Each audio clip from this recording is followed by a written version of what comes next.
Sveiki! Mani sauc Jūlija, esmu Saldās paradīzes dibinātāja, un šodienas tēmu es gribētu ar jums izrunāt pārtikas krāsvielas. Kādas tās ir, ar ko tās atšķirās un kur pielietot. Pārtikas krāsvielas iedalās ūdenī šķīstošas vai taukos šķīstošas. Ūdenī šķīstošās krāsvielas, viņas labi izšķīst ūdenī, olbaltumā vai pienā. Tad, kur var izmantot ūdenī šķīstošās krāsvielas, tad tas būs, tie būs tie deserti, kuri ir kuru sastāvā ir piens, ūdens, tādas lietas. Un tad tas sanāk, ka mēs varam izmantot bezē, tas ir makaroni, pieņemsim, tas ir meringas deserti, visi, tad tas var būt viss, kas ir skābā krējuma, krēmi, pieņemsim, vai jogurta vai kaut kādi tādi, kas ir uz ūdens bāzes, tā kā tie krēmi, kur ir piens sastāvā. Ar tām ir vieglāk iegūt maigas, caurspīdīgas tādas krāsas, pasteļu toņos. Un taukos šķīstošās krāsvielas tās būs tās, kuras izmanto desertos, kur ir taukvielas. Respektīvi, tas ir to desertos, kur ir šokolāde, sviests, eļļa vai krēmsiers, pieņemsim. Un kāpēc izvēlēties pareizo krāsvielu? Ja izmantosi ūdenī šķīstošu krāsvielu, pieņemsim, lai nokrāsotu šokolādu, tad deserts var sabojāt tekstūru desertam, vai arī tā krāsviela viņa tur neizšķīdīs. Veidosies tāda kā burbulīši un principā tur nesanāks nokrāsot. Pieņemsim tieši otrādāk. Ja tu liksi taukos šķīstošo krāsvielu, pieņemsim meringā, tad arī var nenokrasoties un arī sabojāt to pašu desertu. Un kādas ir krāsvielas?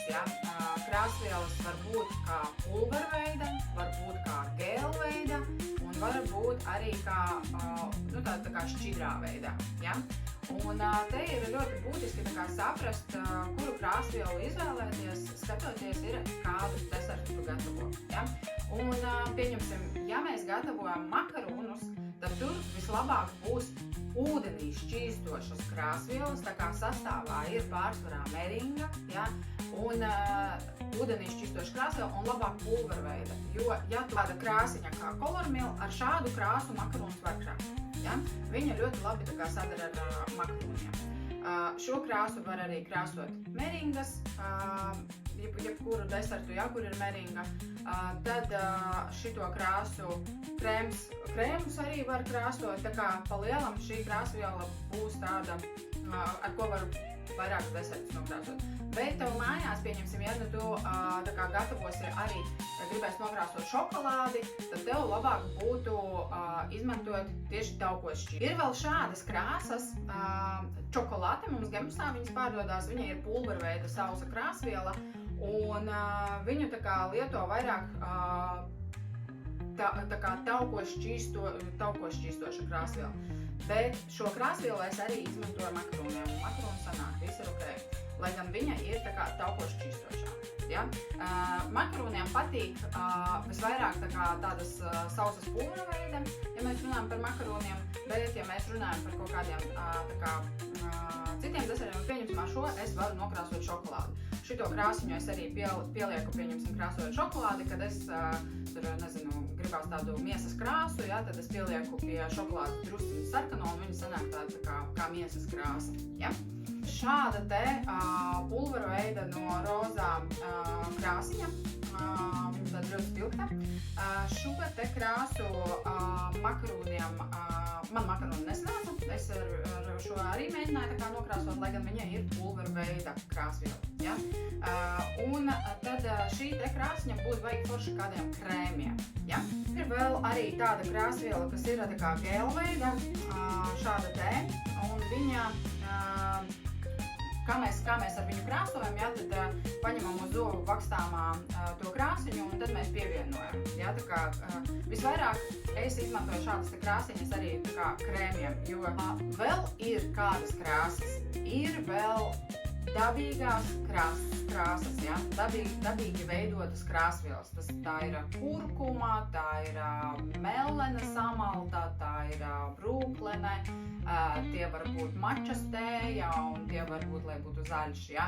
Ja, un runājot par bērniem, tad es labāk ieteiktu, protams, izmantot dabīgās krāsvielas, bet ja mēs izmantojam krāsas tā kā mazā daudzumā, ja mēs nepārspīlējam, tad krāsas var izmantot un tas tikai padarīs foršāku to desertu, īpaši bērnu kūkas, jā, kā var padarīt, nezinu, baltu kūku, jā, kad bērns, nezinu, grib futbolu bumbu un zaļu kūku, jā, un kā tu vari neuztaisīt tādu, ja bērns grib. Un tāpēc man nav tā, ka es esmu super pret krāsām, ja, bet ir jāskatās, lai nebūtu pārspīlēts. Ja, kā jūs vēl varat arī mājās vienkārši paeksperimentēt un uztaisīt tādu eksperimentu, kā vienkārši ūdens glāzē, pieņemsim, iepilināt taukošu šķīstošo krāsvielu. Es jums līdz parādīšu, pademonstrēšu. Redz, ka man ir glāze, redz, ka man ir krāsviela, ja, un tagad es paņēmu, redzi, to krāsvielu, ja, un tagad pievienoju ūdeni, un ūdens man vispār nekrāsojās. Redzi? Ūdens vispār nekrāsojās. Un tagad mēs paņemam arī tā kā taukošu šķīstošu krāsviela, bet es viņu izmantoju makarūniem un paskatāmies. Respektīvi, viņa izšķīst, bet ja mēs runājam par makarūniem, ja, tad šitās krāsiņas te ir rakstīts tā kā šokolādē un tā kā taukos šķīstošas, bet viņas var izmantot makarūniem. Kāpēc? Tāpēc, ka mēs uztaisījām eksperimentu un mēs redzam, ka krāsviela izšķīst. Ja? Ja krāsa izšķīst, tas nozīmē, ka tu vari mēģināt krāsot makarūnus. Jā, es ceru, ka palika skaidrs, kā var pārbaudīt krāsvielu, kur izmantot, ka ir krāsvielas taukoši šķīstošas un ir krāsvielas ūdenī šķīstošas, ka ir krāsvielas tā kā pulvera veida, gēla veida, uz ūdens bāzes, ja, kā krāsiņas ir daudz un dažādas.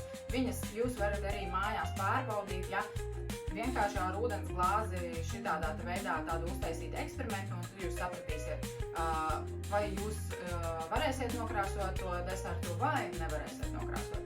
Lai jums izdodās, lai veicās un tiekamies nākamajā lekcijā!